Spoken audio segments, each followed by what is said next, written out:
Parents, listen up. Fargo Public Schools is anticipating an influx of kindergartners for the 2021 school year.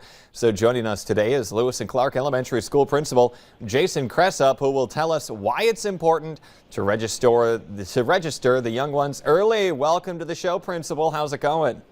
It is going well. Thank you for having me. That's wonderful to hear. And it looks like you're actually in a class right now and you got some students behind you. Just kind of tell us where you are and what they're doing. Yes, I am in a kindergarten class, fitting, when we're talking about kindergarten registration, in Mrs. Halverson's kindergarten classroom. And they are doing some fun activities and working on some reading skills behind me. Okay, yeah, in kindergarten, we all know it's very important for children as they get ready to start their academic careers. So how can parents register their kids for that first year of school if they haven't done so already? Sure. If you have a student who turns 5 before August 1st, they can go to Fargo Public Schools website, and it's nice and big on the website where you can see it. You can click and it will guide you through the steps to take. If you have questions, not sure, maybe your technology skills aren't the greatest, you can call really any school in Fargo Public Schools, any of the elementaries, and they can help guide you through that if you need some help and support with that. And so why is registering early so important for the school district? Well, for a variety of reasons. One would be, like we touch base with our families, get to know them a little bit.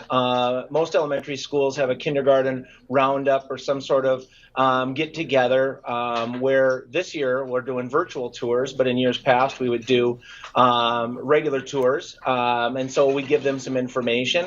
But the second reason is really staffing. We need to know how many kids are coming, how many teachers we're going to need, and then there's that domino effect that happens. Do you have enough classrooms? Do you have to shift classrooms? And so it's critically important that the sooner we know how many kindergartners are coming, we can really then start to prepare for the upcoming school year. And oftentimes you'll see in August, we'll get an influx of kindergartners registering, and there's that domino effect where a lot of changes sometimes have to happen. So the sooner we can get prepared, the better for us for the next school year. And is there a deadline on registration? And if so, when would that be? There is not a deadline. You can register anytime. They are open, ready to go. We welcome all kindergartners coming in. We are excited to see them, and it's kind of weird talking in February, almost March, about kindergarten next year, but it really is the time. The earlier, the better. We just want to start to get to know the families, communicate with them often, and really get those kids ready for the upcoming school year. I love that. You'll take a student anytime to help them learn. That's a good message. But I do want to talk a little bit about this. You were named Administrator of the Year, but that is coming to an end now. So kind of what has that journey been like for you? Well, caught me off guard on that question.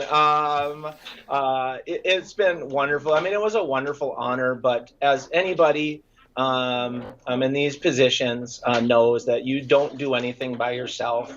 It is an entire school effort that our teachers, our support staff, office staff, custodians, lunch people, they all work together. And I am fortunate enough to have been granted this honor, and it's been a great year. It was last spring when they announced it. I was totally surprised and certainly humbled by it. And so it's been a wonderful year, and I look forward to hearing who the new Administrator of the Year is, because we have many great people in our district, not only Administrator of the Year, but Teacher of the Year, Support Staff of the Year, that deserve to be honored in this way. Yeah, sorry about catching you off guard. I just gotta let people know that there's some great educators out there, especially this year. They've been through so much, so we all appreciate your work. Principal Cressup, thanks for joining us today.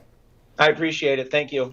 Coming up here on today's show, an incredible outpouring of support. We are tallying up the miles that were donated during the Make-A-Wish Miles for Smiles event. Just wait till you see how many trips you can send kids on.